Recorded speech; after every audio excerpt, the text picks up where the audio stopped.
Bonjour à toutes et à tous, bienvenue sur ma chaîne. Cette vidéo aujourd'hui, je vais m'adresser à nos frères et à nos sœurs qui sont dans la diaspora. C'est principalement pour vous que je fais cette vidéo. Mais pour vous autres, vous pouvez aussi suivre.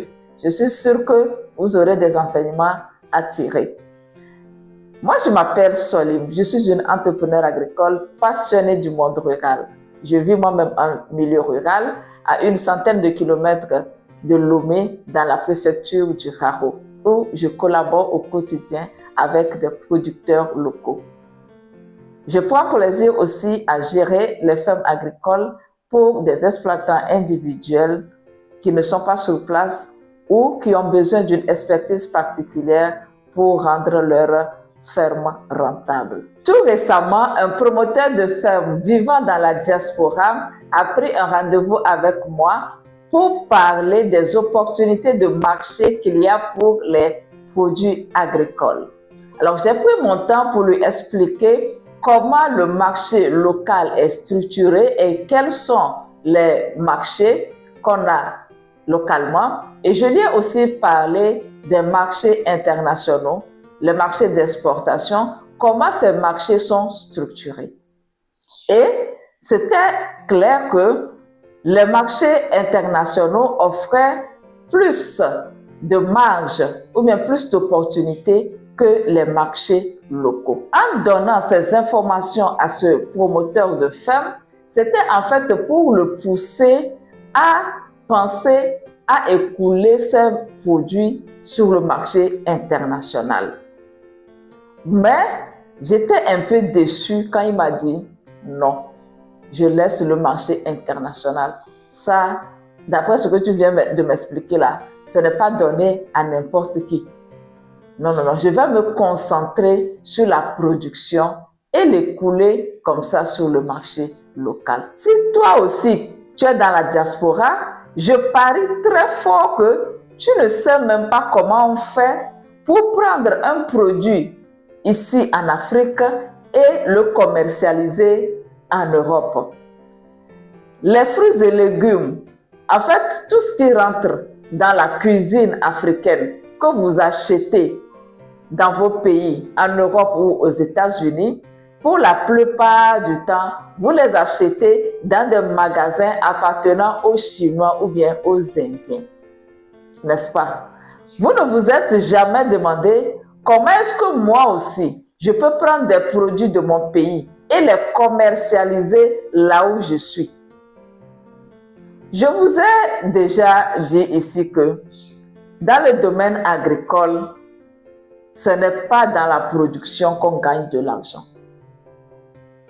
L'argent se trouve dans la commercialisation. Si vous produisez et que vous trouvez un marché local pour pouvoir écouler votre produit, au moins vous pouvez rentabiliser votre investissement. Mais si vous produisez et que vous les commercialisez sur des marchés internationaux, vous pouvez devenir réellement riche à travers cette activité. Mais comme je le dis, c'est comme si le marché qui est chez vous, ça ne vous intéresse pas. Vous voulez produire et vendre localement seulement. C'est la raison pour laquelle vous peinez souvent à gagner réellement de l'argent à travers votre activité. Maintenant, est-ce que vendre sur le marché international, c'est aussi facile que ça? Non, non, non, ce n'est pas facile, mais ce n'est pas impossible. Ce n'est pas impossible si vous mettez en place ce qu'il faut. Je me dis que si d'autres personnes arrivent à le faire, c'est que vous aussi, vous êtes capable de le faire. J'ai parlé des Chinois, des Indiens. Bon, ce n'est pas seulement eux qui ont des commerces où on vend des fruits et légumes venant d'Afrique, mais aussi, si vous êtes en France, vous allez voir qu'il y a des Français qui détiennent des commerces où on vend ces produits. Si vous êtes aux États-Unis, par exemple, il y a des Américains qui détiennent ce type de commerce.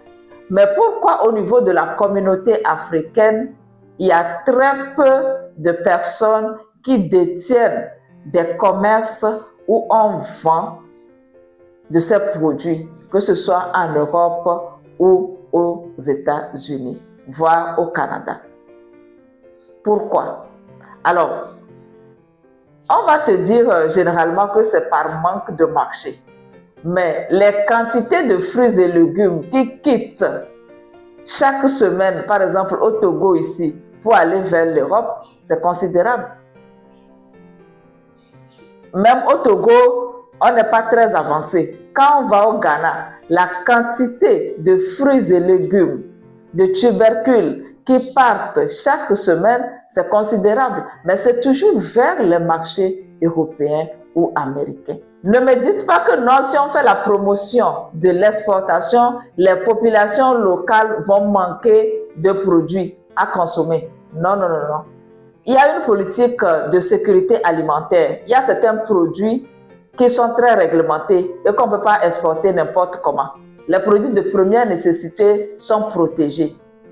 L'exportation ne va pas faire que les populations locales vont manquer de quoi manger. Non. Si aujourd'hui, quelqu'un au Togo n'a pas de quoi manger, c'est parce que cette personne n'a pas de l'argent pour aller acheter. Sinon, il y a de la nourriture suffisante pour tout le monde. Si la production locale ne suffit pas, on importe. Maintenant, il y a certains produits qui sont au Togo en grande quantité et sans l'exportation, on n'allait pas s'en sortir. Vous savez très bien que moi, je fais la promotion de l'ananas. Le Togolais, ou bien ceux qui vivent sur le territoire togolais, ne consomment pas tellement l'ananas. Si ce n'était pas l'exportation qui prenait une grande partie, on allait avoir toujours des fruits qui pourrissent dans les champs. C'est ça. Et les mangues, nous sommes actuellement en saison de mangue. La consommation locale, elle est très faible. Vous allez voir, des mangues vont pourrir, on va jeter, etc. Il y a d'autres produits aussi qui sont dans le même cas. Donc, pour ces produits, on peut en faire la promotion au niveau de l'exportation. Et il faut le dire aussi, le pouvoir d'achat sur le plan local, elle est très faible. Il faut vraiment qu'on se dise la vérité. Mais quand on exporte, on arrive à faire vraiment une véritable marge. Pour revenir à ma discussion avec ce promoteur de ferme, j'ai noté deux choses qui l'ont découragé dans le fait de décider ou bien de se lancer dans l'exportation des produits agricoles. La première des choses, c'est le montant à mobiliser pour pouvoir entreprendre cette activité. Et deuxième chose, l'inquiétude de ne pas avoir un marché d'écoulement une fois qu'il aura les produits avec lui. Donc, on va attaquer ces points-là un à un. Premièrement, c'est le montant de l'investissement qu'il faut pour pouvoir exporter vers l'Europe. C'est un montant assez significatif, mais qui n'est pas au-delà des capacités des promoteurs de fermes que je connais. Il y a les fermes que je gère, quand je vois les montants que vous dépensez chaque année sur vos fermes, vous avez largement les capacités pour pouvoir créer un magasin dans votre pays où vous-même vous êtes à proximité, où vous-même vous pouvez gérer. Sinon, si c'est les moyens, c'est vrai qu'il faut quand même un peu de moyens, mais les moyens, vous en avez. Les gens de la diaspora, vous avez les moyens. Franchement, vous venez, vous achetez les terrains, 30, 40, 50 hectares, vous payez cash pour la plupart d'entre vous. Donc, vous avez la liquidité, vous construisez des bâtiments, vous mettez des dizaines de millions chaque année dans vos fermes. Donc, si c'est pour créer un magasin dans vos pays et commercialiser les produits, vous avez les moyens de le faire. Ça, moi, je n'en doute pas. Maintenant, c'est vrai, il se pourrait que certains d'entre vous n'aient pas les moyens. Mais cela veut dire que vous voulez aussi vous lancer seul. Ah, ça, c'est vraiment le point où il faut vraiment travailler. Je pense que je vais faire même une vidéo spécialement pour ça. J'ai constaté que, en tant que promoteur de ferme, vous voulez travailler seul. Vous ne voulez pas vous associer avec d'autres personnes pour pouvoir porter un projet. Vous voulez toujours faire seul. Bon, on me dit que non, bon, on ne peut pas vraiment compter. Nous, on veut faire seul parce qu'on ne peut pas vraiment compter sur les autres et tout. Mais il faut savoir que les communautés que moi j'ai citées là, eux, ils travaillent en réseau. La plupart du temps, ils ne travaillent pas seuls. Si vous voulez travailler seul, vous voulez aller sur ces marchés-là seul, la concurrence va vous écraser. Ça, c'est clair.